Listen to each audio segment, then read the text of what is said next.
Very good. Thank you. తన వారిని చిన్న యోసేపు నూనె కంటే ముందు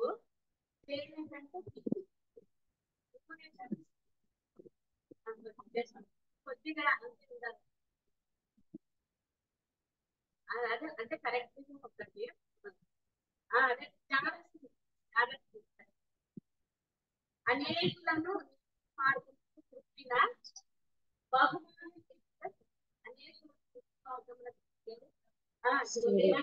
నక్షత్రంల వలె ప్రకాశిస్తుంది. కోరిన దీవెన ఒకటైతే కొసన దీవెనలు మళ్ళీ రెండు. తండ్రి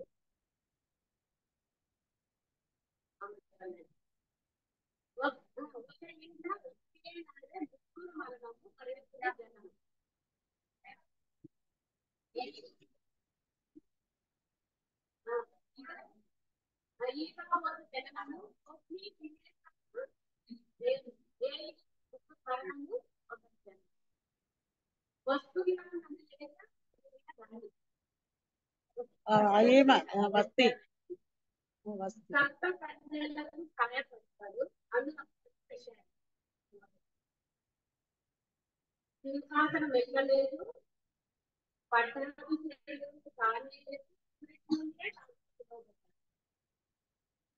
సింహాసనం వెళ్ళలేదు. యేసు ప్రభు సింహాసనం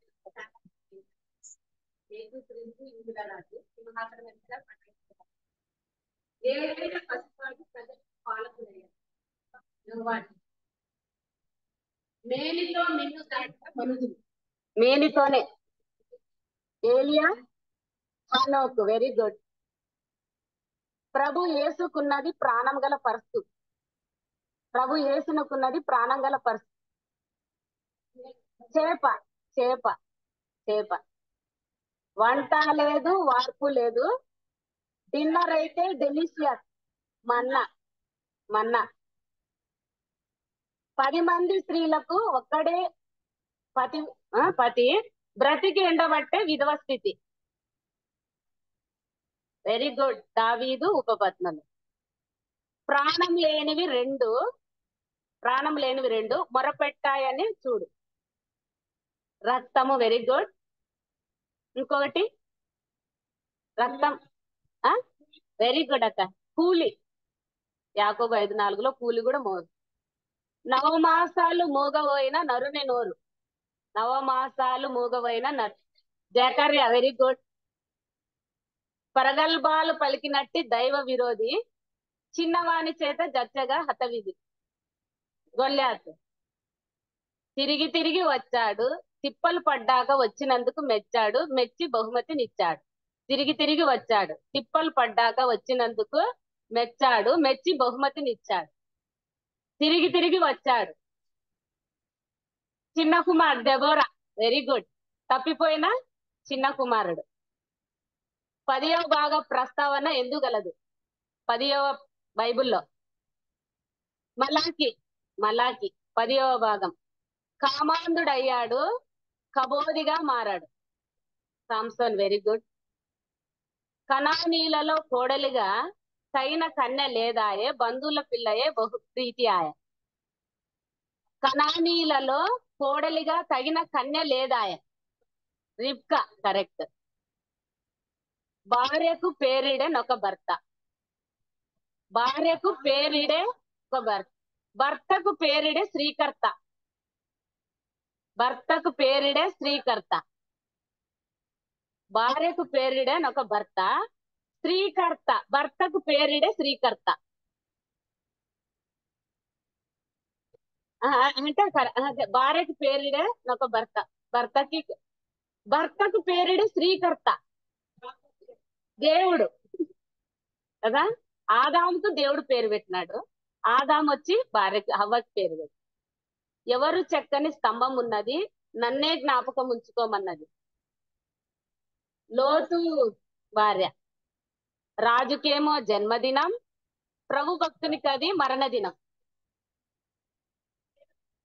హేరోదుకి జన్మదినము, యోహానుకి అది మరణ దినం. ఒకరికి బండ తలదిండు, స్త్రీ తోడ ఒకరికి తలదిండు. సోమసోని ప్రగల్భాలు పలికినట్టి దైవ విరోధి, చిన్నవాణి చేత గచ్చగా హతది. చెప్తున్నానా? తండ్రి లేరు, అత్తామామలు లేరు, రక్త బంధువు కూడా సొంత భర్త. తల్లిదండ్రులు లేరు, అత్తామామలు లేరు, రక్త బంధువు చూడు సొంత భర్త. అవ్వ అవ్వ కరెక్ట్. తల్లిదండ్రులు లేరు, అత్తమామలు లేరు, రక్త బంధువే.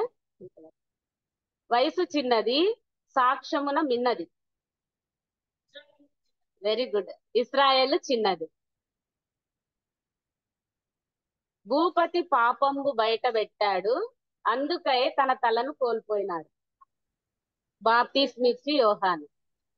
ఇది చెప్తారో లేదా నాకైతే ఇది లేదు. అన్య స్త్రీలను పెండ్లి ఆడారు, అది కూడదని విడిచిపెట్టారు.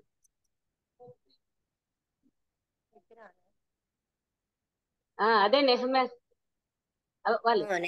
ఏ వంశం వారు? యోషువా వంశం వారు. యోషువా వంశం. ఎజ్రా 10:18 10 థ్యాంక్ యూ, చక్కగా చెప్పినారు.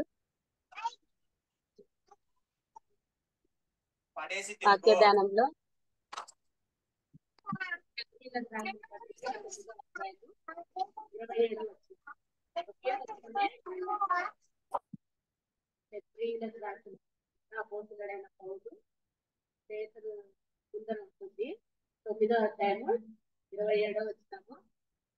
మనుషులు ఒక్కసారే మృతి పొందవలనని నియమింపబడెను, ఆ తరువాత తీర్పు జరుగును. అందరం ఒకసారి చదువుకున్నాం, ఒకటే కదా వచ్చినాము. మనుషులు ఒక్కసారే మృతి పొందవలెను నింపబడెను, ఆ తరువాత తీర్పు జరిగెను. చిన్న ప్రార్థన చేసుకున్నాము. పరిశుద్ధుడా, ప్రేమ నమ్మకం కలిగినటువంటి దేవా, నీ పాదాలకు వందనాలు, స్తుతులు, స్తోత్రములు ప్రభా. మరి నాయనా తండ్రి, నీ దినము పరిశుద్ధ దినము ఉదయకాలం అంతా నీ సన్నిధిలో గడిపినాం ప్రభా. ఈ సాయంత్రం వేళలో నాయనా స్త్రీలమైన మేము ఒక చిన్న మందగా చేరి మరి నాయనా నిన్ను స్తుతించుటకు, ఆరాధించుటకు, నీ మాటలు జీవం నీ మాటలు వినడానికి ఇక్కడ వచ్చినాం తండ్రి. ప్రభా, ఎవరికి లేనటువంటి ధన్యతను మాకు అనుగ్రహించినావు. ఎంతో మంది ఉదయకాలం వచ్చినారు, కానీ ఈ సాయంత్రం వేళలో కొద్ది మందే మేము వచ్చినాం ప్రభా. మరి నువ్వు ఏర్పాటు చేసుకున్నావు ప్రభా, అందుని బట్టి నీకు వందనాలు.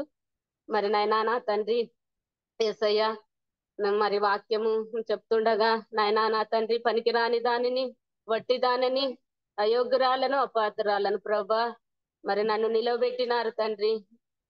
అయ్యా, నాకు ఇచ్చిన అవకాశాన్ని బట్టి నీకు వందనాలు.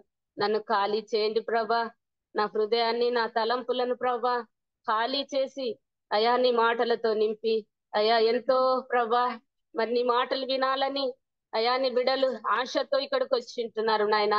వారి సమయాన్ని నేను దొంగలించకుండా అయా మరి నాయనా ఏదో నీ మాట ద్వారా హెచ్చరింపబడాలని, ఆదరించబడాలని అయా మీరు మాట్లాడాలని ఇక్కడికి వచ్చినారు తండ్రి. మరి నేను కాదు ప్రభా నాయనా, మీరు మాట్లాడమని వేడుకొంచున్నాం తండ్రి. అయా పరిశుద్ధుడా, ప్రేమ నమ్మకం కలిగినటువంటి దేవా అయ్యా నాయనా, నన్ను ధైర్యపరచండి, బలపరచండి నాయనా. మొదట నేను సరి చేసుకుంటకు కృప చూపించమని వేడుకొంచున్నాం నాయనా. ముందున్న సమయాన్ని మీ చేతుల్లో పెడుతున్నాం తండ్రి. ఆది అంతం వహించి నడిపించమని నజరేయుడైన యేసు క్రీస్తు నామంలో అడిగి వేడుకొంచున్నాం తండ్రి, ఆమేన్. మనుషులు ఒక్కసారే మృతి పొందవలెనని నియమింపబడెను, ఆ తర్వాత తీర్పు జరుగును.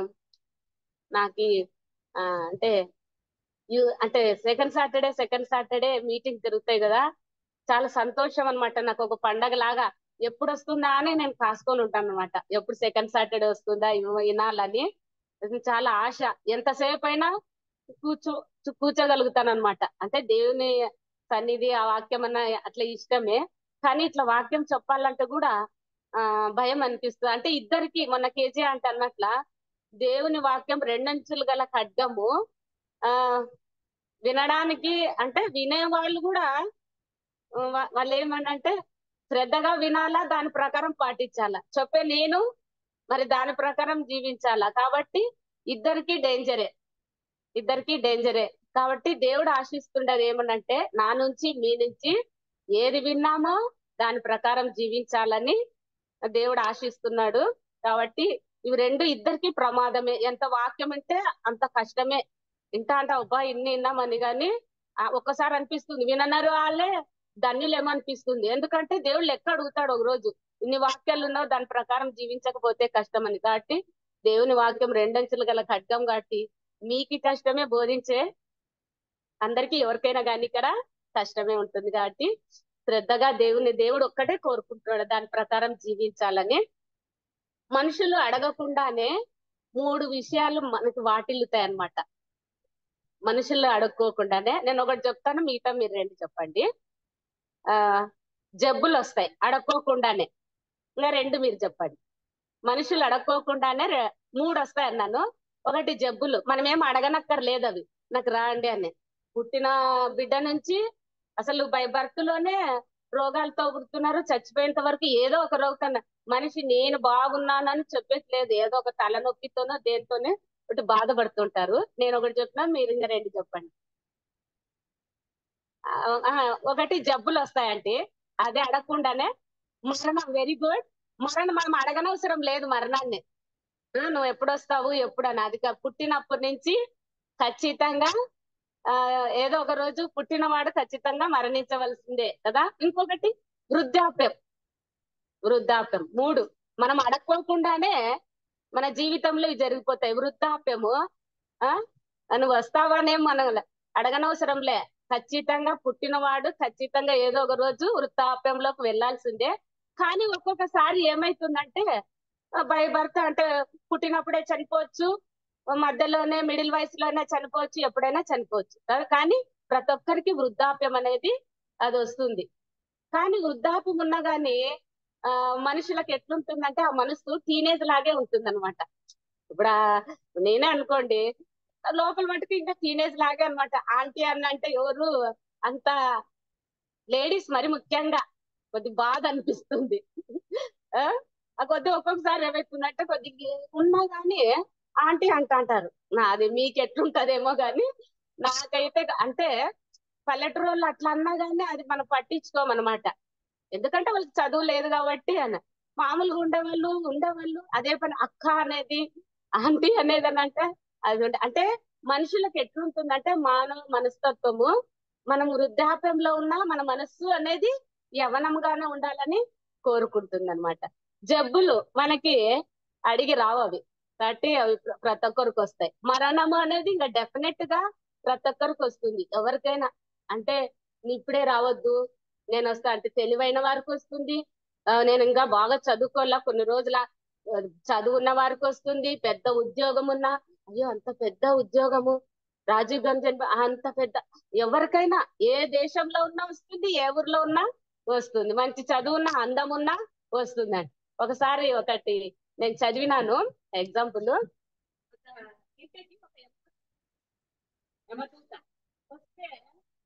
వస్తే బుక్ పట్టుకొని ఇస్తాడు. నేను యమధర్మరాజుని ఆ ఈ రోజు ఏంటంటే అయ్యో నాకు ఇంకా చాలా పనులు ఉన్నాయి, మీరు అప్పుడే నన్ను తీసుకోపోతే ఎట్లా అంటే, లేదు నీదే ఇది ఫస్ట్ పేరుంది కాబట్టి నేను మీ ఇంటికి వచ్చినాను అని అంటే, అయితే సర్లే కూర్చోండి నేను మంచి కాఫీ చేసిస్తాను అని అంటే, సర్లేని ఆయన కూర్చున్నాడంట. పోయి కాఫీ చేసుకొచ్చి దాంట్లో స్లీపింగ్ టాబ్లెట్స్ కలిపినారు.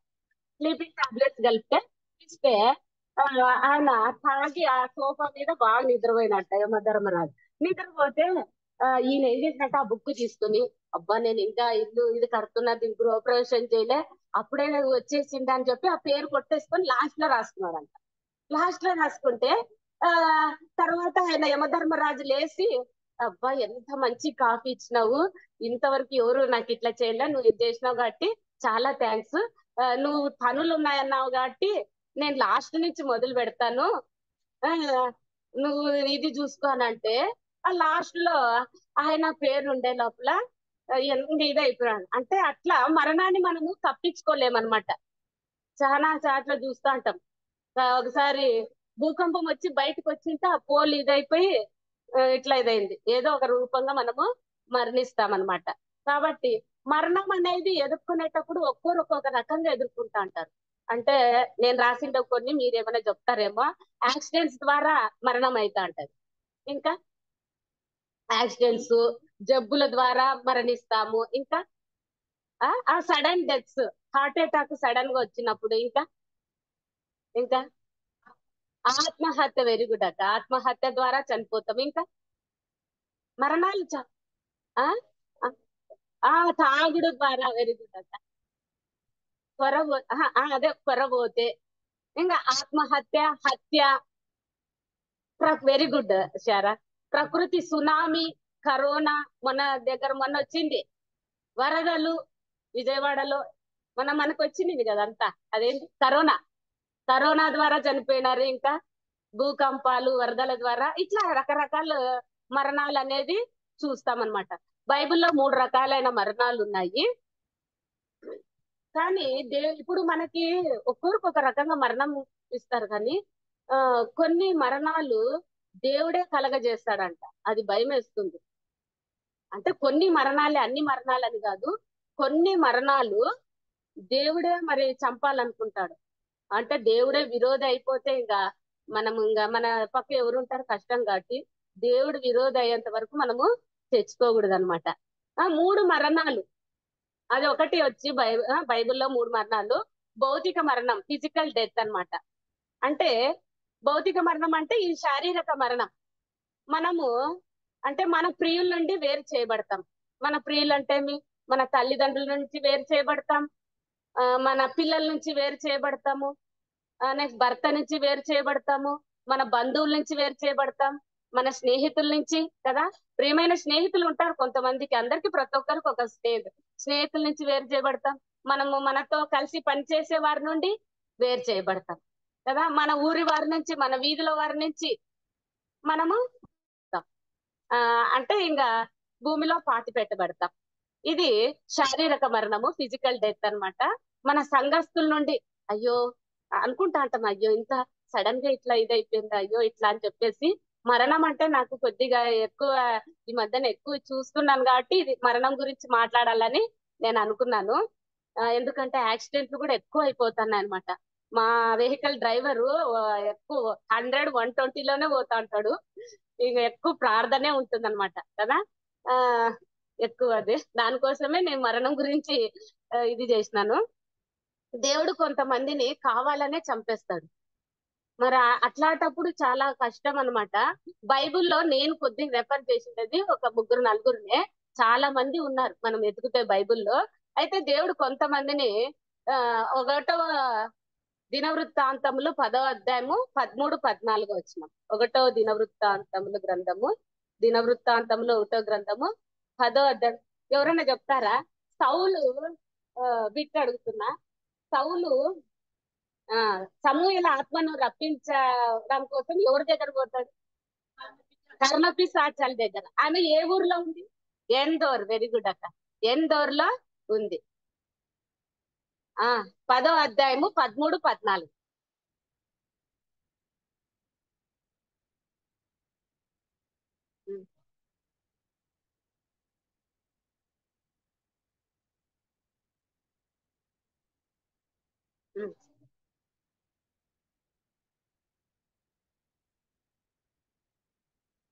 అబ్బో, ఇక్కడ నేను రెఫర్ చేసుకునే దాంట్లో సౌలుని దేవుడే చంపేసినాడు. ఎంత భయంకరం అంటే, ఇజ్రాయెల్కు మొదటి రాజు. దేవుడైతే కోరుకోలేదు, ఇజ్రాయిల్ కోరుకున్నారనమాట. అంటే మాకు రాజు కావాలా అని, ఈ లోక మర్యాదానుసారంగా మాకు. కానీ దేవుడేమి తన ప్రజలైన ఇజ్రాయిల్కు నేనే రాజుగా ఉండాలనుకున్నాడు. కానీ వాళ్ళు అట్లా ఉంచుకోలేదన్నమాట. దేవుడు ఇది మరి దేవుని ప్రకారం జీవించకోకుండా కర్ణ పిశాచముల దగ్గర విచారించినాడు అనమాట. ఒకప్పుడు ఆయన వెళ్ళగొట్టినాడు. మరి ఇప్పుడు వాళ్ళ దగ్గరకే వెళ్తున్నమాట. ఇక్కడ మంత్రశక్తులు అంటే దేవునికి దూరం అయినప్పుడు, ఏమైనా శ్రమ బాధ వచ్చినప్పుడు ఇట్లాంటి వాటికి ఆశ్రయిస్తుంటారు. దేవుని బిడ్డలైన చాలా మంది క్రైస్తవులే విశ్వాసం తక్కువైనప్పుడు, సన్నగిల్లినప్పుడు, వాక్యము ప్రార్థన అంతా లేనప్పుడు ఏమైపోతుందంటే, కష్టాలు, శ్రమలు, బాధలు వచ్చినప్పుడు అందులో క్రైస్తవులకి ఎక్కువ వస్తా ఉంటాయి.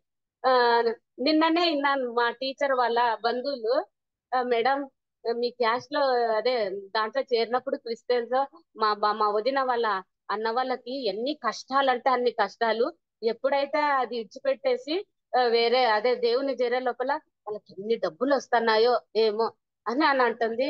అట్లా బాధ అనిపించింది అనమాట నిన్ననే అట్లా. ఆ, అంటే అప్పుడు ఏమైతుందంటే దేవుని బిడ్డలు ఇట్లా వాటిని ఆశ్రయిస్తా అంటారు అనమాట.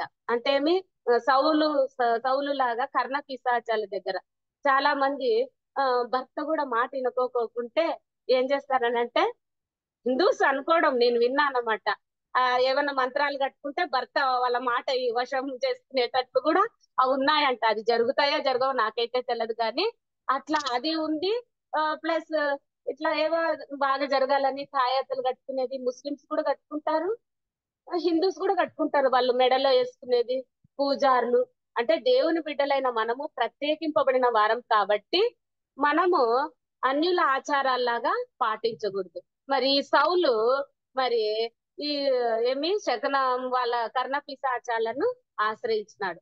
దేవుని బిడ్డలైన మనము అవేమి శకునాలు పూజార్ల దగ్గరకు వెళ్ళడం గాని, ఆ ఆంటీ చాలా సార్లు జూమ్ లో మరి ఇక్కడ కూడా ఉషాక్క వాళ్ళు చాలా విషయాలు మనకి చెప్పినారు. ఇట్లా అంటే లోకానుసారంగా మనము జీవించకూడదు, పూజార్ల దగ్గరకు వెళ్ళకూడదు, మరి ఏమి తాయత్తులు కట్టుకోకూడదు, మరి వాటికి క్షుద్ర శక్తులు చేతబడులు అంట ఇట్లాంటివన్నీ. అప్పుడు అట్లాంటివన్నీ ఎందుకు, మనలో విశ్వాసం సల్లగిల్లినప్పుడు, దేవుని యందు మనము భయభక్తులు లేనప్పుడు మనకి ఇట్లాంటివన్నీ సంభవిస్తాయి. ఒకటి, దేవుడు ఎందుకు చంపినాడంటే సౌలుని, కర్ణ పిశాచాల దగ్గరకు వెళ్ళినప్పుడు దేవుడే ఇక్కడ ఏం చేసినాడంటే, ఇక్కడ చూడు, ఆ కర్ణ ఇదే ఒకటో సమూయేలు రాసిన 28 28వ అధ్యాయం, మొదటి సమూయేలు 28:7-15-16 చూడండి. ఉమ్, ఉమ్, ఉమ్.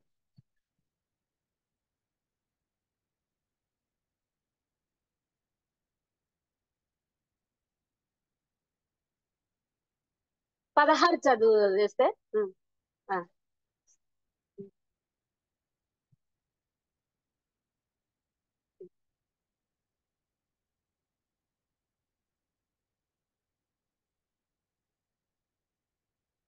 ఆ, 'థ్యాంక్ యూ'. ఇక్కడ అంటే సౌలు ఆ యుద్ధంలో, ఫిలిస్తీన్ల యుద్ధంలో ఓడిపోయినప్పుడు ఎట్లా చనిపోయినాడు చెప్పండి. అంటే తన కత్తి ఆత్మహత్య చేసుకున్నాడు. ఆత్మహత్య అంటే దేవుడే ఆ విధంగా కలిగించిన అనమాట. కర్ణ పిశాచాల దగ్గరకు వెళ్ళినందుకు మరి సౌలు తనంతకు తానే ఆత్మహత్య చేసుకుని మరణించినాడు. అదొకటి. రెండోది, అపోస్తుల కార్యంలో 5వ అధ్యాయం అంటేనే ఎవరు గుర్తు రావాలా? Ananias, Sapphira. Very good. Ananias, Sapphira. మనం ఇది చాలా సార్లు వాక్యము అన్ని చోట్ల విన్నాము చిన్నప్పటి నుంచి. మరి ఆ కాలంలో పాస్టర్ ఎవరండి? పేతురు. పేతురు పాస్టరు. మరి అందరూ వాళ్ళకి కలిగిన స్తోమత కొద్దీ మరి కానుకలు తెచ్చిస్తూ ఉన్నారు. మరి అననీయ సప్పీరా వాళ్ళు కూడా భార్య భర్తలు, మరి వాళ్ళ ఒక పొలం అమ్మి దేవునికి ఇవ్వాలనుకున్నారు. అది మంచిదే. కానీ వాళ్ళు ఏం చేసినారు తెలుసా, కొద్దిగా దాచిపెట్టుకోవచ్చు. ఎందుకంటే ఇంట్లో పరిస్థితులు, కుటుంబ పరిస్థితుల వల్ల మనం ఎత్తిపెట్టుకోవచ్చు. కానీ పేతురు అడిగినప్పుడు, దైవజనుడు అడిగినప్పుడు వాళ్ళు ఏం చెప్పినారంటే, మీరు ఇంతకే అమ్మినారా అని అంటే అబద్ధము ఆడినారు. అబద్ధము ఆడినారు. అందుకే మరి వాళ్ళు ఏమైపోయినారు, ఆ అక్కడికక్కడే చనిపోయినారు. అంటే వాళ్ళు మోసం చేసినారు అన్నమాట కదా. మనము మన జీవితంలో ఎవరినైనా మోసం చేయొచ్చు, తల్లిదండ్రులను మోసం చేయొచ్చు, భర్తను మోసం చేయొచ్చు కదా, పిల్లల్ని మోసం చేయొచ్చు, కానీ దేవుణ్ణి మోసము చేయలేం. నువ్వు ఏ పంట ఇత్తుతావో ఆ పంటనే కోస్తావు. దేవుడు వెక్కరింపబడడు. మనం ఇతరులకు ఏం చేయాలనుకుంటామో అదే మనకి జరుగుతుంది. ఫస్ట్ ఎవరిని చూసుకున్నాము? సౌలు. ఎట్లా చనిపోయినాడు? ఆత్మహత్య. ఆ కర్ణ పిశాచాలను చూసి. రెండో వాళ్ళు అననీయ, సంపీరా. ఎందుకు? అబద్ధం ఆడినందుకు దేవుడే కదా కొంతమందిని. ఇంకోటి అదే దాంట్లోనే 12వ అధ్యాయము 23వ వచనం. 12వ అధ్యాయము 23. ఉం.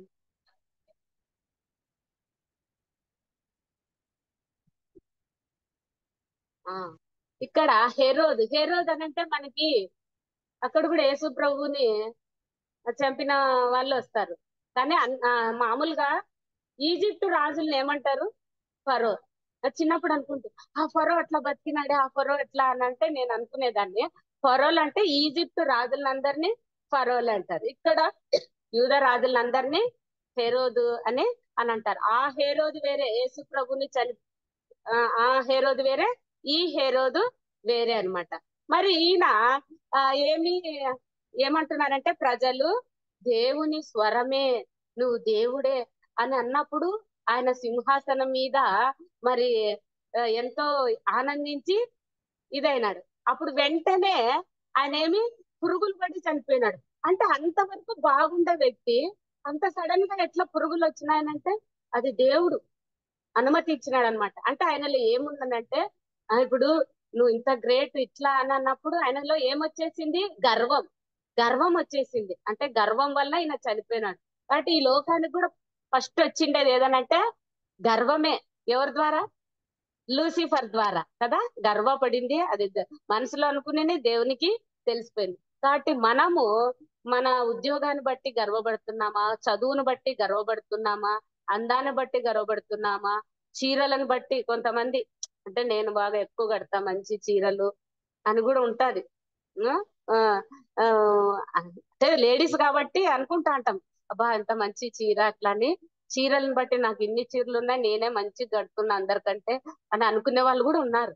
ఎందుకంటే లేడీస్ మన మనస్తత్వం అట్లా ఉంటుంది కాబట్టి చీరలను బట్టి, నగలను బట్టి, ఇంటిని బట్టి, ఇల్లు పెట్టుకునే దాన్ని బట్టి, మా కింద కార్లను బట్టి, డబ్బును బట్టి, హోదాను బట్టి, ఇట్లా పలుకుబడిని బట్టి మాకు వాళ్ళు తెలుసు వీళ్ళు తెలుసు ఇట్లా కొంతమంది ఉత్తుడి డంబాలుగా చెప్పుకుంటా అంటారు అనమాట. మాకు వాళ్ళు ఎమ్మెల్యే వాళ్ళు తెలుసు ఇట్లా అని చెప్పేసి అది కాబట్టి గర్వం అనేది మనలో ఉండకూడదు అనమాట. అంటే దేని బట్టి ఏది ఇచ్చినా గానీ ఇది ప్రభువుని బట్టే మనకి ఇచ్చినాడని మనం దేవుణ్ణి స్తుతించాలి గాని మనం గర్వపడకూడదు. ఫస్ట్ది సౌలు దేని బట్టి? కర్ణపిశాచాల. రెండోది అననీయ సప్పీరా అబద్ధాలాడ. మూడోది హెరోదు దేని బట్టి? గర్వాన్ని. ఇంకా లాస్ట్ది చాలా ఉన్నాయి మనం వెతికితే నాకు ఇచ్చిన దేవుని తలంపులతో. 1 కొరింథీ మనము ప్రతి వారము ఇవి వింటనే ఉంటాం. బల్ల కార్యక్రమం ఈ రోజు కూడా ఆదివారము 1 కొరింథీ 11వ అధ్యాయం. కొరింథీలకు రాసిన మొదటి పత్రిక 11వ అధ్యాయంలో కదా. ఆ కొరింథీలకు రాసిన మొదటి పత్రిక 11వ అధ్యాయము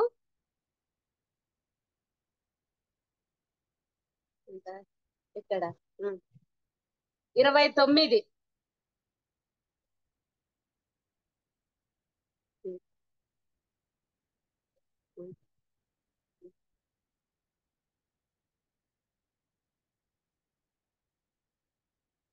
చాలు కదా. ఇక్కడ మనం ప్రతి వారము ఈ మాటలు ఇంటనే ఉంటాము. అంత లెక్కలోకి తీసుకోమన్నమాట.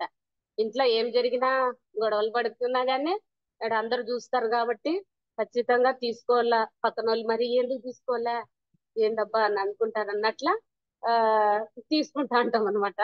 కానీ అట్లా అయోగ్యంగా మనము తీసుకోకూడదు. ఇక్కడ స్టెప్ బై స్టెప్ 3 జరుగుతాయంట. నంబర్ 1 ఏదబ్బా? బలహీనులు అంటే శరీరం వీక్ అయిపోతా ఉంటది, బలహీనులు అయిపోతా అంటారు. నంబర్ 2 రోగులు, రోగాలు వస్తా ఉంటాయి. నంబర్ 3 మరణం. నిద్రించడం అంటే ఇంకా మరణమే. ఆ మరణమే. కాబట్టి దేవుని బిడ్డలైన మనము ప్రభు బలలో పాల్గొనేటప్పుడు యోచించి ముంద రోజే ప్రిపేర్ అయ్యి పాల్గొన. మరి పాల్గొనకపోతే కూడా మరి అది కూడా తప్పే. ఎందుకు పాల్గొనలేదు అది? కాబట్టి మనం సరి చేసుకుంటూ ఉండాల దేవుని దాన్ని. కాబట్టి మనకి ఇవి వస్తా ఉంటాయి. కాబట్టి మరణం అంటే జాగ్రత్త.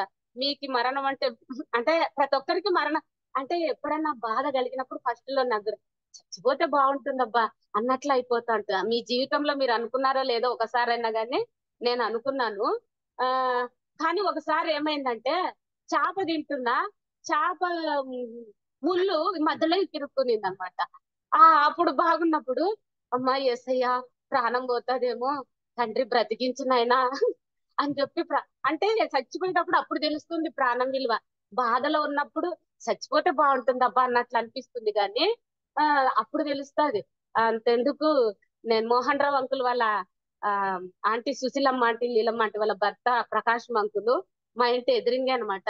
అప్పుడు అంకులు ఆంటీని ఇద్దరు వాళ్ళని బలగొట్టేవాడు, చాలా బాగా కొట్టేవాడు. లాస్ట్ లో ఆయనకి క్యాన్సర్ వచ్చి ఆ ట్రీట్మెంట్ కి ఇంకా చనిపోతాడని తెలిసి, కానీ భార్యలను ఏమంటాడంటే, అమ్మా నన్ను బ్రతికించరా, ఇల్లు అమ్మేసైనా నన్ను బ్రతికించండి, అంత ఆశ వస్తుందన్నమాట. చనిపోయే బాధలో ఉన్నప్పుడు చచ్చిపోతే బాగుంటుంది అనిపిస్తుంది, కానీ నిజంగా చచ్చిపోయేటప్పుడు బ్రతకాలనిపిస్తుంది. ఇంకోటి, నేను అప్పుడు ఇంటర్ లో ఈయూ మీటింగ్ ఒకసారి పోయింటే, కమలకుమారి మేడం ఆమె చనిపోయింది ఇప్పుడు ఈయూ దాంట్లో లెక్చరర్, వాళ్ళ స్టూడెంట్ అంట గుంటకల్లో నవల్స్ చదువుతూ దాంట్లో నువ్వు చనిపో నువ్వు చనిపో అని ఉందంట.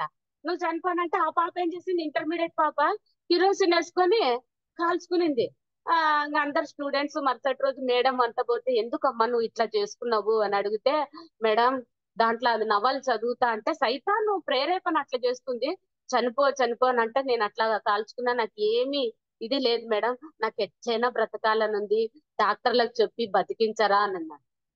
కానీ కాదు కదా. కాబట్టి ఇంకా బ్రతికేకి ఛాన్స్ అనేది లేదు. మా పాప లాస్ట్ కి మరణించింది అనమాట. కాబట్టి మరణం విలువ అప్పుడు మరణించేటప్పుడు తెలుస్తుంది, బ్రతకాలని చాలా ఆశ ఉంటుంది. అప్పుడైతే ఆవేశంతో ఇది చేస్తారు కాబట్టి మనము దేవుని బిడ్డలైన మనము ఆత్మహత్య అట్లా చేసుకోకూడదు, అది తప్పు. నేను ఒకటి నా బైబిల్లోనే కొటేషన్ రాస్తున్నా, అదేమనంటే ఆ కుమ్మరివాడు చక్రం మీద ఉన్నంత వరకు దానిని సరి చేయగలడంట.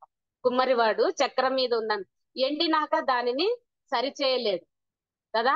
అదే విధంగా దేవుడు మరణించక ముందే నిన్ను సరి చేయగలడు. అంటే ఆ మట్టి విడిపోతున్నా గానీ అది మెత్తగా ఉంటుంది కాబట్టి ఆ చక్రం మీద పెట్టి సరి చేస్తాడు, ఇంకా అది ఎండినాక సరి చేయలేడు. కాబట్టి మన జీవితాలని బ్రతికున్నప్పుడే సరి చేసుకోవాల.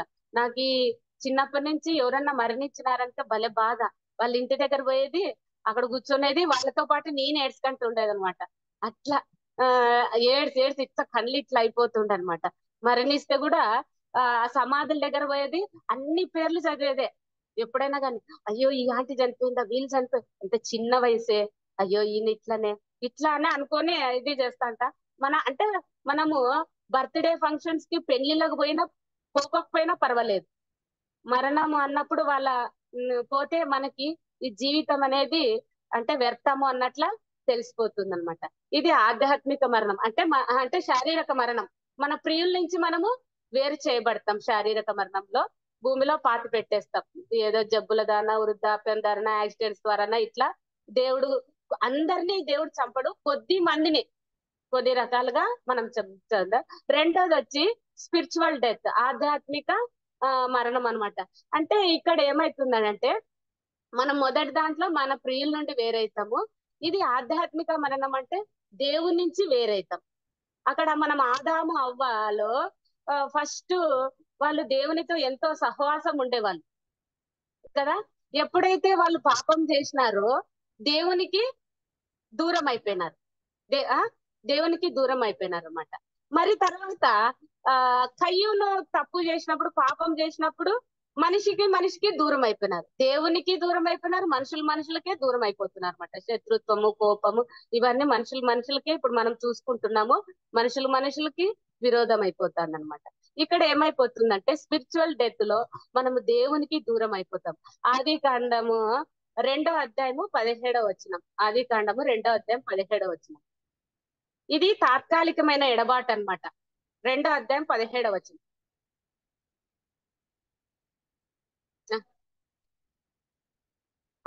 అంటే వాళ్ళు చచ్చిపోయినారా?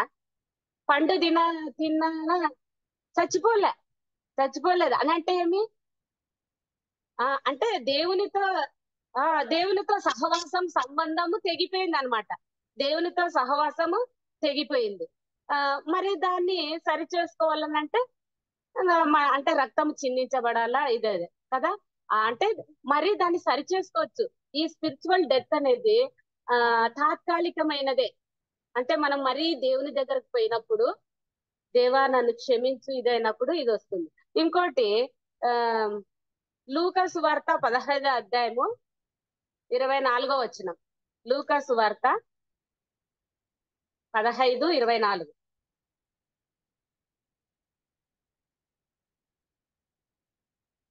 ఆ ఆ ఇక్కడ ఈ నా కుమారుడు చనిపోయి బ్రతికి చనిపోయినాడా? చనిపోలే, మరి బ్రతికినాడు. అంటే ఏమి? తండ్రికి దూరం అయినాడు. కొన్ని రోజులు తండ్రికి దూరం అయినాడు, మరి వచ్చినాడు. అప్పుడు మరి బ్రతికినట్లే లెక్క. ఇది చూసుకుంటే ఆ ఎఫ్ఎస్సి 2వ అధ్యాయం 1, ఎఫ్ఎస్సీలకు రాసిన పత్రిక 2వ అధ్యాయం 1.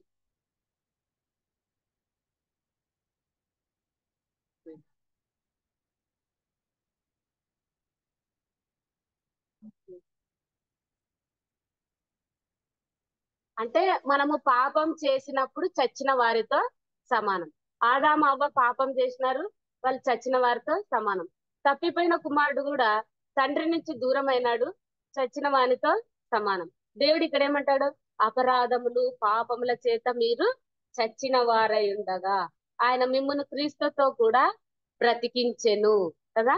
ఇక్కడ యోహాను సువార్త 1వ అధ్యాయం 4వ వచనం. యోహాను సువార్త 1వ అధ్యాయం.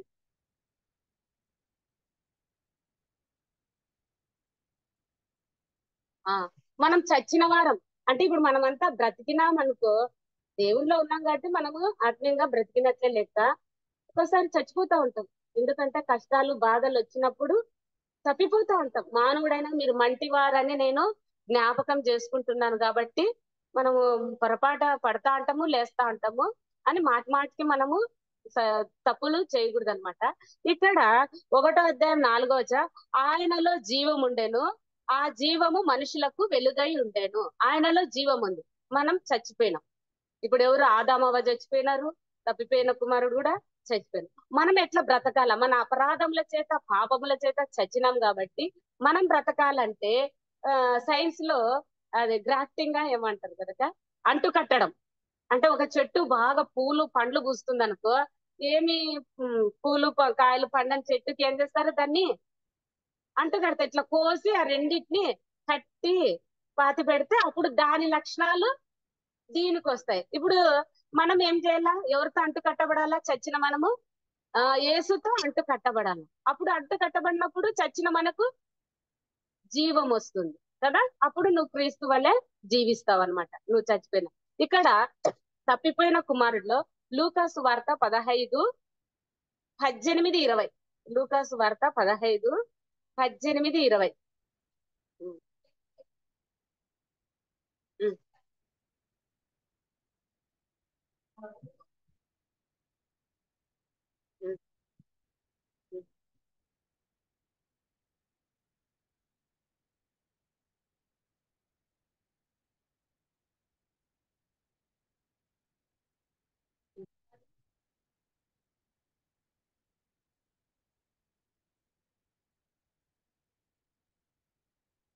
చాలే. ఇక్కడ తప్పిపోయిన కుమారుని గురించి మనం తెలుసుకుంటున్నాము. ఆ మనకి కథ అంతా తెలుసు.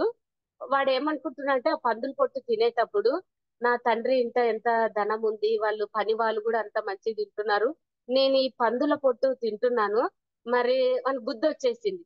కాబట్టి నేను ఏమంటున్నానంటే లేచి వాడు ప్రాక్టీస్ చేసుకుంటున్నాడు, రిహార్సల్స్.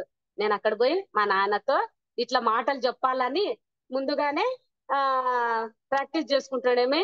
ఏమంటాడంటే, తండ్రి నేను పరలోకమునకు విరోధంగాను నీ ఎదుటను పాపం చేసి తిని ఈ మాటలు చెప్పాలనుకుంటున్నాను. ఇక మీదట నీ కుమారుడని అనిపించుకుంటకు యోగ్యుడను కాను, నన్ను నీ కూలి వారిలో ఒకనిగా పెట్టుకొనుమని అతనితో చెప్పుదనని లేచి తండ్రి యొద్దకు వచ్చాను వస్తా ఉన్నాడు అనమాట. అంటే అదంతా అనుకుంటున్నాడు, మా తండ్రి నన్ను చేర్చుకుంటాడా లేదో, కనీసం కూలోనను కానీ నా బయట అట్లా పెట్టుకుంటే నాకు చాలు, ఈ పొట్టు కూడా నాకు దొరకడం లేదు అని ఆ మాటలు రిహార్సల్స్ చేసుకుంటూ మరి వస్తున్నాడు అనమాట. తండ్రి వాడు ఇంకా దూరంగా ఉన్నప్పుడు తండ్రి వాడిని చూచి కనికరపడి పరిగెత్తి వాని మెడ మీద పడి ముద్దు పెట్టుకొనెను. నేను అనుకుంటా అనమాట. ఆ ఏమి ఇంటికి వస్తే అప్పుడు తర్వాత కొద్దిగా ఆ, తిట్టి బుద్ధి మాట చెప్పి నువ్వు ఇంత ఆస్తి అంతా వేస్ట్ చేసినావు అని అట్లా అనాలనుకుంటా. అంటే కానీ ఈడ తండ్రి ప్రేమ అసలు వాడు పిచ్చోళ్ళలాగా ఉన్నాడు. ఆ ఆ, వాడు దూరంగా ఉన్నప్పుడు వాని చూచి కనికరపడి పరిగెత్తి వాని మెడ మీద పడి ముద్దు పెట్టుకున్నాడంట. ఆ అప్పుడు డాడీ నేను నీతో ఒక మాట చెప్పాలా, నేను ఏమంటున్నాడు పైన, నేను పరలోకానికి నీకు విరోధంగా నేను పాపం చేసినట్ట ఏడ్చినట్టుంది నువ్వు ఫస్ట్ అని చెప్పేసి ఇది అంటున్నాడు. కానీ దీని వెనకాల ఒక స్టోరీ నేను చదివినాను. అదేమనంటే తండ్రి అక్కడ ఆ వాడు ఇంకా ఎదురు చూస్తూనే ఉన్నాడు అనమాట. అంటే రాత్రి పగులు ఎందుకు అట్లా ఎదురు చూస్తున్నాడు, మిద్దెక్కి చూస్తున్నాడో ఎక్కడ చూస్తున్నాడో నాకైతే తెలియదు. కానీ ఆ వాడు ఇంకా ఆడ దూరంగా ఉండగానే పరిగెత్తుతున్నాడు. అప్పటి కాలంలో ఒక ఆచారం ఉందంట. అంటే ఆ ఊరి వాళ్ళు ఒక ఆచారం పెట్టుకున్నారంట. అంటే ఎవరైనా గాని ఇట్లా పిల్లలు తల్లిదండ్రులకి ఆ మాట వినుకోకుండా తల్లిదండ్రులను ఏడ్పించి దుఃఖపెట్టి వాళ్ళని అంత అవమానపరిచి ఇండ్లు ఇడిచిపెట్టేసి ఆ ఊరి వాళ్ళకు కూడా ఏమి అవమానం తెచ్చి అట్లా వెళ్ళిపోతే మరి వాడికన్నా తిరిగి వస్తున్నాడు అనుకో, అక్కడ ఆ ఊరికి ద్వారము గవిరి దగ్గరనే ఎవడైనా ఒక నీళ్ళకుండా వాడిని కాడ వాడు పల్లగొట్టేస్తే ఇంకా వాడు ఎప్పుడు ఆ ఊర్లోకి అడుగు పెట్టట్లేదంట. ఎప్పుడు అడుగు అప్పుడు ఇది చదివినప్పుడు నాకు భయం వేసింది అనమాట. అందుకేనేమో ఆ తండ్రి అంతగా ఎదురు చూస్తున్నాడు. అమ్మో ఆ ఊరి వాళ్ళు ఎవరైనా నా కొడుకు వచ్చినప్పుడు ఆ నీళ్ళకుండా పగలు కొట్టేస్తే నా కుమారుడు ఎప్పుడు నాకు దక్కడు అని చెప్పేసి మరి అన్నం తింటున్నాడో లేదో నిద్రపోతున్నాడో లేదో మరి ఏమి మధ్యరాత్రో తెల్లవారున ఉదయము మధ్యాహ్నము ప్రతిరోజు ఎన్ని సంవత్సరాలు పోయినాడో మనకైతే తెలియదు, ఎన్ని నెలలు పోయినాడో తెలియదు. కానీ ఆ తండ్రి కుమారుని కోసము కళ్ళు కాయలు కట్టేటట్లు ఎదురు చూస్తూనే ఉన్నాడు. ఎందుకంటే మరి వాడు ఎప్పుడు దక్కడని ఇంకా దూరంగా ఉన్నాగానే పరిగెత్తుకొని పోయినాడు. ఎందుకంటే పొరపాటున ఎవరైనా వచ్చి ఆడ కుండ పగలు కొట్టేస్తే నా కొడుకు నాకు ఎప్పుడు దక్కడు అని చెప్పి పొయ్యి మెడ మీద పడి ముద్దు పెట్టుకొని కౌగలించుకొని కదా ఇది చేసినాడు. నాయనా నీ దగ్గర కూలివని నాకేం అవసరం లేరా నువ్వు రా అని చెప్పేసి వాడిని ఎంతగా ఇది చేసినాడు కదా.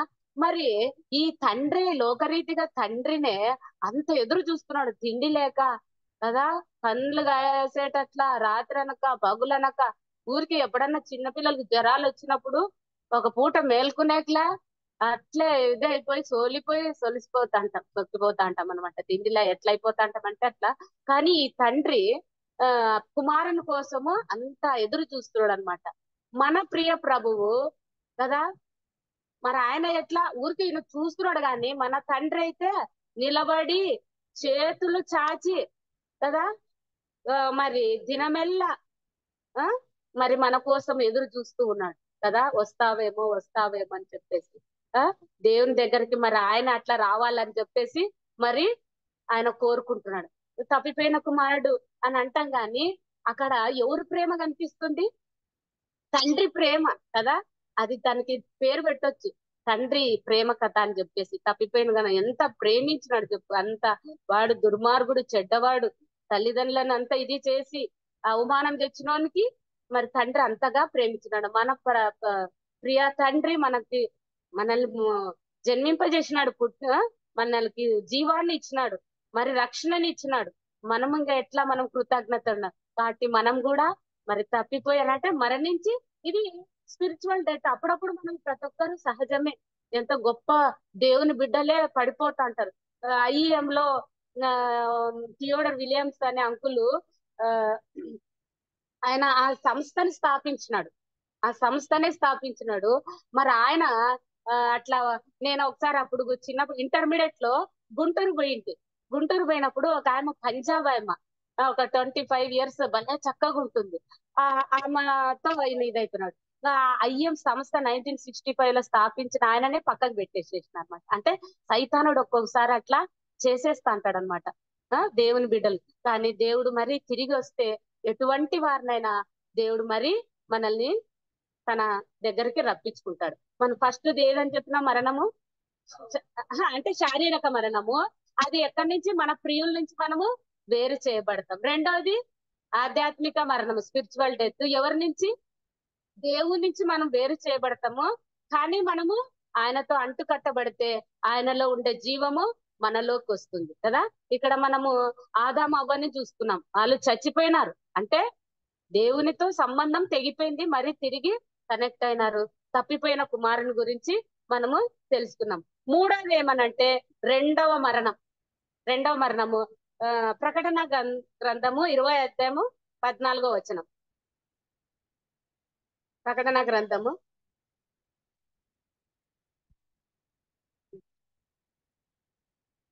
ఈ అగ్నిగుండము రెండవ మరణం. అంటే ఇంక ఎప్పటికీ ఇంకా ఈ లోకంలో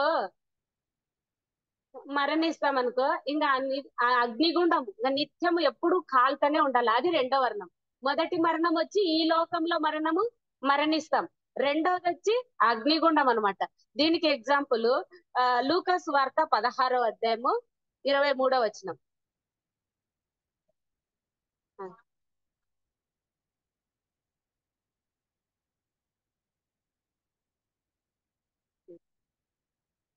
చదువు 23 వచనం నుంచి.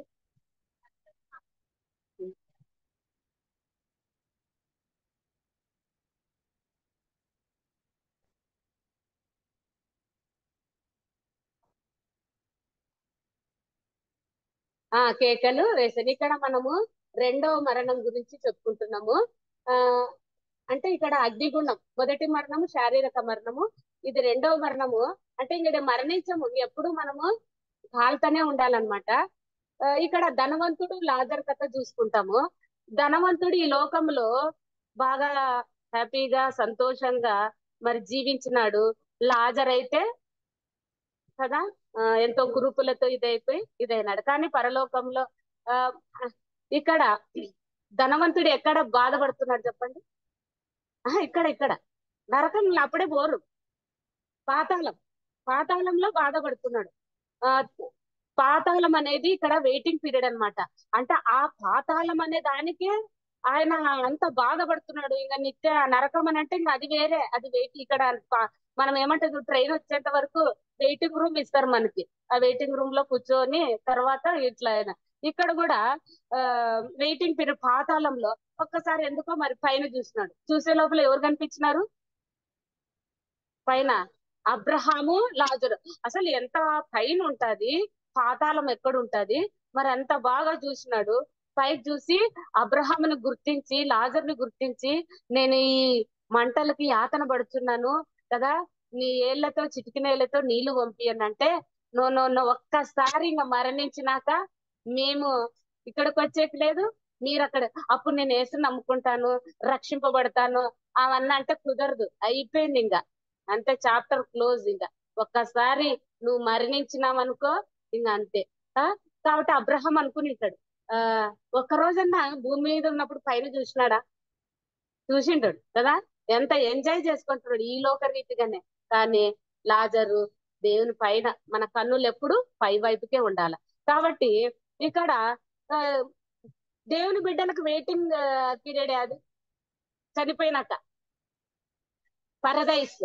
పరదైస్ వీళ్ళకి పాతాళం. అంటే పరదైసు దేవుని బిడ్డలకు, పాతాళం వచ్చి పాపులకు, ఎవరైతే దేవుని నమ్ముకోకుండా వరకు. తర్వాత తీర్పు జరుగుతుంది. తీర్పు అయిన తర్వాతనే నరకం. అప్పుడు ఇంకా దానికి మనము తట్టుకోలేమన్నమాట. కాబట్టి పరలోకముకి మనం అగ్నిగుండాన్ని బైబుల్లో రకరకాల పేర్లతో ఏమని చెప్పినారంటే, అది దాని గురించి అంటే అగ్నిగుండాన్ని అక్కడ ఏముంటుందంటే అగ్ని ఆరదు, పురుగు చావదు. ఇంకోటి అక్కడ ఏడుపు, పండ్లు గొరుకుట, గాఢాంధకారము, చిమ్మ చీకటి అని బైబిల్లో పేర్లు నరకానికి. చిమ్మ చీకటి, శ్రమ, బాధ ఇవన్నీ అక్కడ నరకంలో ఉంటాయి. కాబట్టి మనం అవన్నీ తట్టుకో. నేను ఎప్పుడు ఏదన్నా వంట చేసేటప్పుడు ఆ పెనం కాలినా అది కాలినా అబ్బా ఇట్లా ఎప్పుడు నరకాన్ని గుర్తు చేసుకుంటా. ఏసయ్యా, ఈ చిన్న పెన్నాన్ని ఇట్లా పట్టుకుంటానే ఇంత ఇదైపోతున్నా, నరకంలో ఎట్లా కాలాలా. కాబట్టి మనం కొన్ని వస్తువులు చూసినప్పుడల్లా మనము సిద్ధపాటు కలిగి ఉండాలంట. అంటే బస్సులు చూసినప్పుడు కూడా అట్లా అంటే అంత దినాలలో వెలుగు ఇవన్నీ ఒకసారి ఇమ్మానుయేల్ అంకుల్ అని, ఇమ్మానుయేల్ అంకుల్ అప్పుడు చిన్నప్పుడు విన్నా నేను క్యాసెట్ 10th క్లాస్ లో. అప్పుడు ఇట్లా రికార్డింగ్ అవి ఆ అంకుల్ చెప్పిండు అనమాట. అంత్య దినాలలో ఇవన్నీ కనుగొనబడతాయి అంటే ఆ చీకటికి వెలుగు అవుతుందంటే లైట్. Thomas Alva Edison. అంటే మనం లైట్ వేసినప్పుడు ఆఫ్ చేసినప్పుడల్లా ఓ దేవుని రాకడ దగ్గరగా ఉందని అనుకుంటూ ఉండాలంట. ఆ అంటే చీకటి వెలుగు కలగజేస్తుంది, అంతం కలిగిస్తుందని. ఇంకోటి ఎరప్లేన్లు వచ్చేది. ఆ అదొకటి చెప్పినాడు అంకులు. ఇంకోటి ఆ ఇవి రాజమార్గాలలో దివిటీలు లాగా పోతా ఉంటాయి అని అంటే నేషనల్ హైవేస్ అంట. నేషనల్ హైవేస్ లో అవి లైట్లు వేసుకొని వెహికల్స్ బస్సులు అవి ఎంత స్పీడ్ లో పోతా అంటే గరుడ అవి అంత స్పీడ్ లో పోతా అంట. కాబట్టి అవన్నీ బస్సులో కూర్చున్నప్పుడు కూడా అనుకుంటూ ఉండాలన్నమాట, అమ్మో దేవుడు రాకడుంది ఇదాన్ని. అట్లా వంట చేసేటప్పుడు అగ్ని గుర్తు చేసుకునేది. అట్లా భయం కలిగి మనము ఇది చేసేదన్నమాట. అయ్యో దేవా, ఈ చిన్న దీనికే తట్టుకోలేకపోతున్నాం, నరకంలో ఎట్లా కాలాల. కాబట్టి మనం ఒకటే కాదు, మన వాళ్ళందరూ రక్షణ పొందేటట్లు మరి ఇది చేసుకోవాలన్నమాట. ఈ అగ్నిగుండానికి మరి ఎవరు వెళ్తారనంటే మొదటి తెసలోనికలకు రాసిన మొదటి పత్రిక 1వ అధ్యాయము 8వ వచనం. తెసలోనికి రాసిన ఆ రెండవ పత్రిక, తెసలోనికలు రాసిన 2వ పత్రిక 1వ అధ్యాయము 8.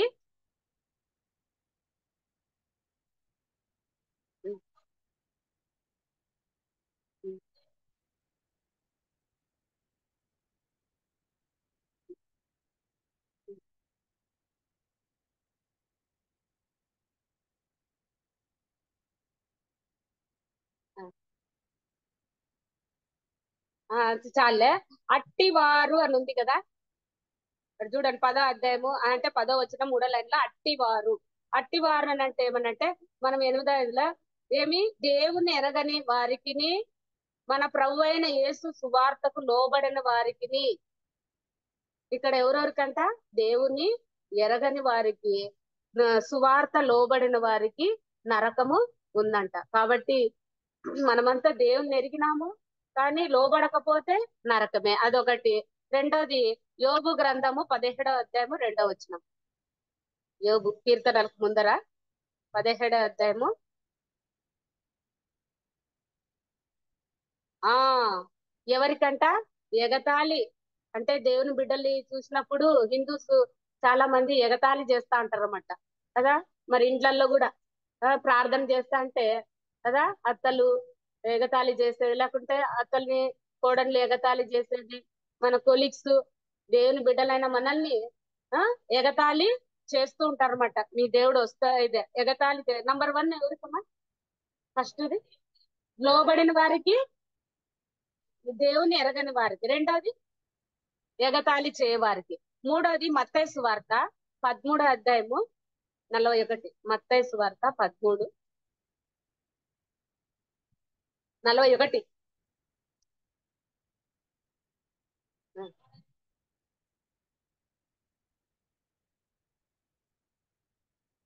ఆ ఇక్కడ ఎవరిని? దుర్నీతి పరులను.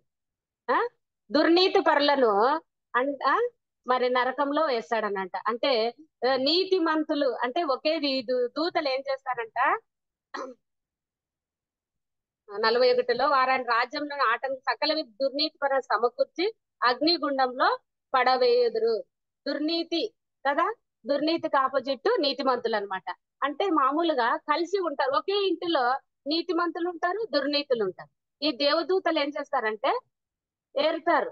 ఎవరిని? దేవుని బిడ్డలను పక్క పెట్టేసి దుర్నీతి పర.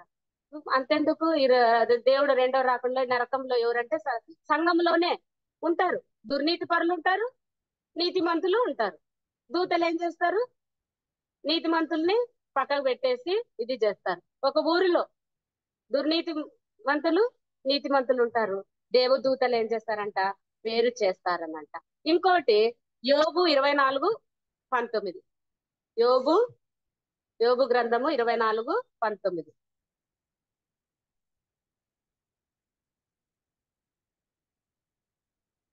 ఆ పాతాళము పాపము చేసిన వారిని పట్టుకుంటుందన్నమాట. ఉం?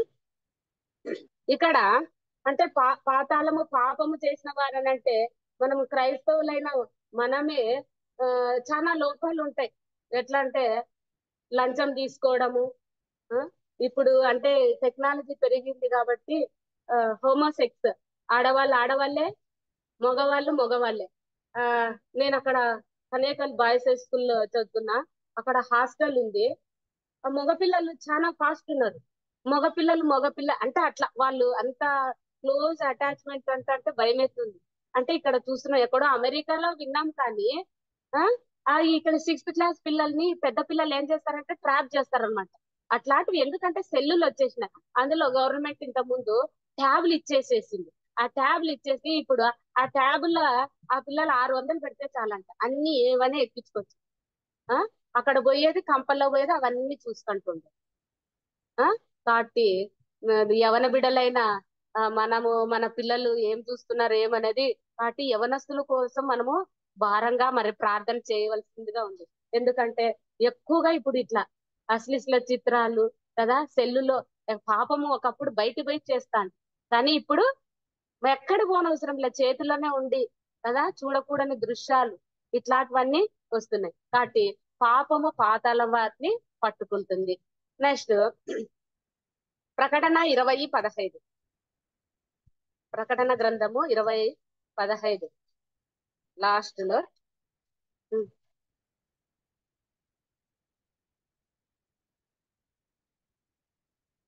ఎవని పేరైనను జీవ గ్రంథమందు వ్రాయబడినట్టు కనబడని ఎడల వాడు అగ్నిగుండంలో పడవేయబడును.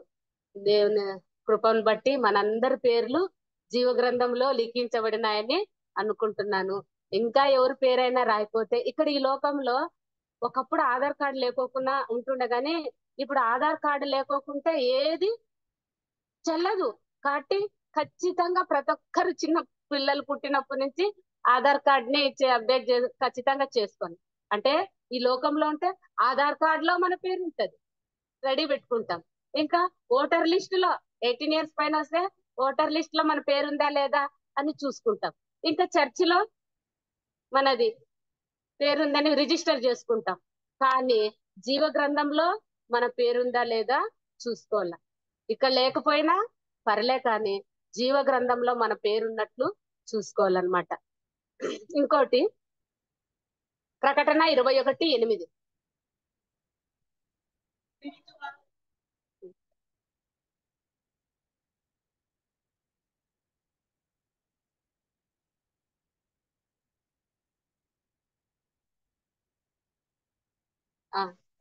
ఆ అగ్ని గంధకములతో మండు గుండములో పాలు పొందుదురు, ఇది రెండవ మరణము. అగ్నిగుండం అంటే పరదైసు పాతాళం అనేది అది వెయిటింగ్ పీరియడ్.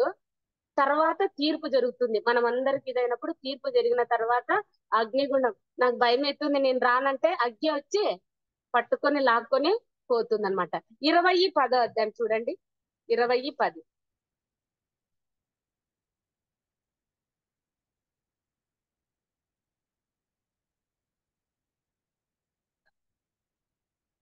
అక్కడ అగ్నిగుండములో ఎవరెవరంట?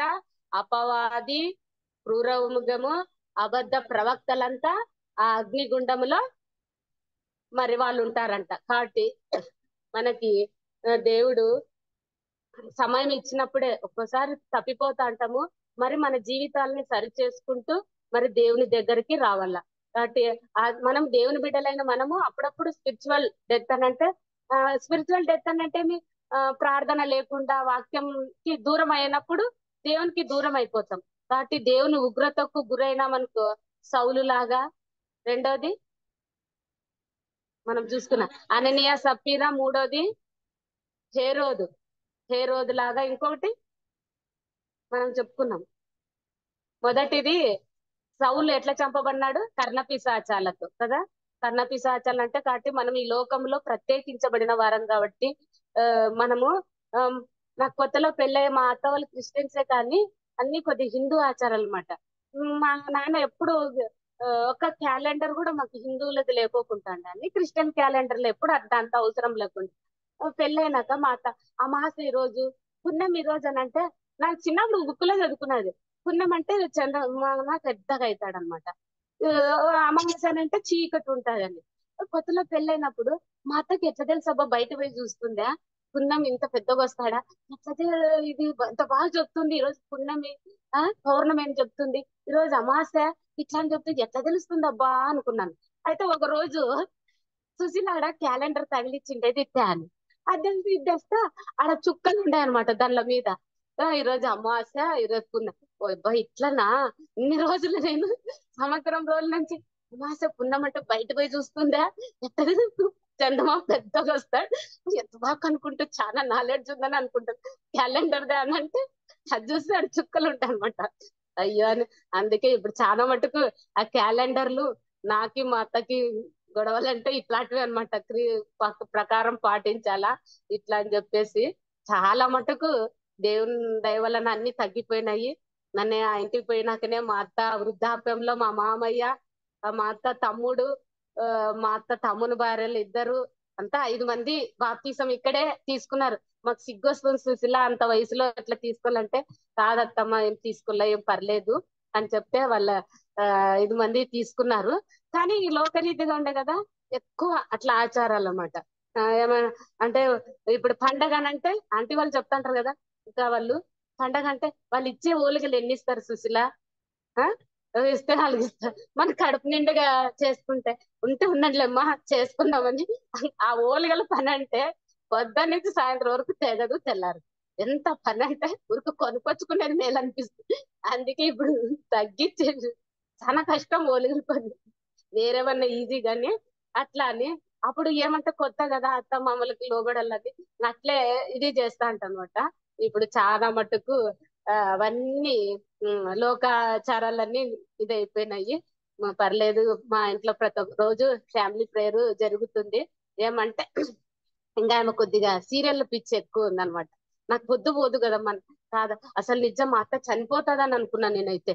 ఆ ఇంకెట్లబ్బా ఇట్లా అని ఇంకా అదే ఎప్పుడు చెప్తా అంటే మంచంలో అత్తమ్మ నీకు ఫుల్ రెస్ట్ ఉంది కదా, అందరి గురించి అనుకో అందరు సెటిల్ అయిపోయాను, ఏం ఎవరికి ఏమి ఇది కాదు ఇట్లా అని చెప్పేసి దేవుడు నిజం అంటే మెరాకిల్ అనుకోవాలి. ఎంత చక్కగా ఇప్పుడు నిలబడుతుంది, కొద్దిగా వాకర్ పట్టుకొని నడుస్తుంది, అంతా అట్లనే ఇదే చాలా దేవుడు ఇది చేసినాడు. నా దేవుని బట్టి నేను స్తోత్రములు తెలియజేసుకుంటున్నాను. ఈ రోజు నాకు ఇచ్చిన అవకాశం బట్టి దేవాది దేవుని కొందనాలు ఎట్లా చెప్పిన, ఎందుకంటే నాకు సండే స్కూల్ పిల్లలకి చెప్పి స్కూల్లో పిల్లలకి చెప్పి పిల్లల్లాగే అట్లా ఇది ఉంది. పెద్దోళ్ళలాగా ఇప్పుడు ఆంటీ వాళ్ళు అక్క వాళ్ళగా అట్లా వాక్యం నాకు రాదు. ఎంతన్నా అనుకుంటాంట అనమాట అట్లా చెప్పాలని, అది రాదు, పిల్లల్లో కలిసిపోయినట్లనే అట్లనే వచ్చేస్తుంది. అండ్ ఒక్కసారి రివైండ్ చేసుకున్నాం ఒక 2 నిమిషాలు. కాబట్టి మరణం ఎవరు గురి కాకుండా చూసుకోవాలి.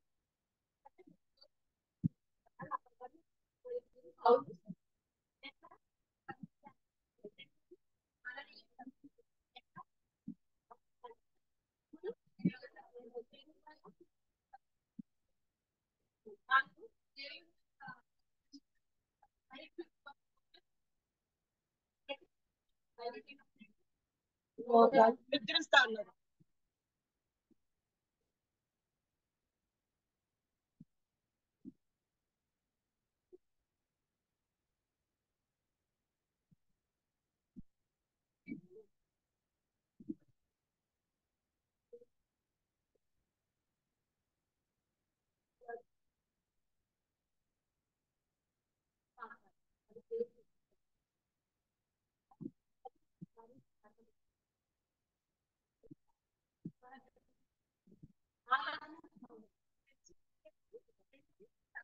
కుమారుడు. తర్వాత మూడోది, రెండో మరణం మూడోది. అక్కడ మనం ఎవరిని చూసుకున్నాం, ధనవంతుడు లాజర్ కథ మనము చూసుకున్నాం. కాబట్టి ఆవిడ వెయిటింగ్ పీరియడ్ ఎవరికి, వాళ్ళకి పాతాళము, ఎవరికి ఆ పాపులకు అవిశ్వాసులకు వాళ్ళకి, మనకి పరదైసు. తర్వాత తీర్పు, తీర్పు తర్వాత పరలోకము వీళ్ళకి వీళ్ళకి నరకం. కాబట్టి ఆ నరకంలో మనం ఎవరు ఉండకుండా చూసుకోవాలా.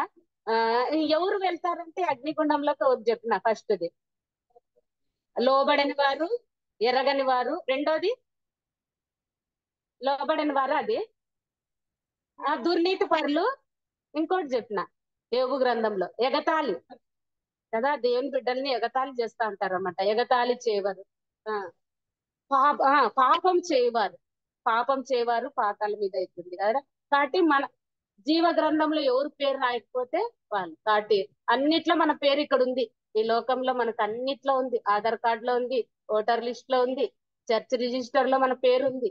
కాబట్టి జీవ గ్రంథంలో మన పేరు ఉండేటట్లు మనం చూస్తున్నాము. కాబట్టి రెండవ మరణము ఇంక ఇది ఒక్కసారి ఇంకా మరణించినామని, ఈ లోకంలో ఏదైనా జబ్బు చేస్తే చచ్చిపోవాలనుకొని నమ్సి అదేమంటారు, కుమిలి కుమిలి లాస్ట్ కి ఏదో ఒక రోజు చచ్చిపోవాలని చచ్చిపోతాం. కానీ అక్కడ చచ్చిపోవాలన్నా గానీ ఏ చచ్చిపోవాలన్నా గానీ ఇంకా చావు ఉండదు. కష్టం ఈ లోకంలో. ఏదో జబ్బు చేస్తే ఆ ఎప్పుడు మరణం వస్తుందా, ఎప్పుడు మరణం వస్తుందా అయిపోయా చచ్చిపోతారు, పాతేస్తారు. కానీ అక్కడ మరణిద్దామంటే కూడా కాలేదు. ఆ భయంకరమైన మరణం. నేను దత్తి 8th క్లాస్ లో లతాలింక లాంటి వాళ్ళు ఒకటి the thief in the night చూసి నేను రక్షింపబడినాను అనమాట. ఆ నరకంది, అగ్నిగుండంది. కాబట్టి అట్లాంటివి అప్పుడు బర్నింగ్ హెల్ అట్లాంటి పిల్లలకి చూపిస్తే బాగుంటుంది అనిపిస్తుంది అనమాట కదా. కాబట్టి మనము ఆ నరకంలో ఎవ్వరు ఉండకోకుండా, ఒకవేళ మన ఆధ్యాత్మికంగా దిగజారిపోతా ఉంటాము, మనం ఏం చేసుకోవాలనంటే అది మరి మనము అంటు కట్టబడుతూ ఉండాలి దేవునితో. ఆయనలో ఉండే జీవం మనలోకి వస్తుంది. దేవుడి వాక్యాన్ని గురించి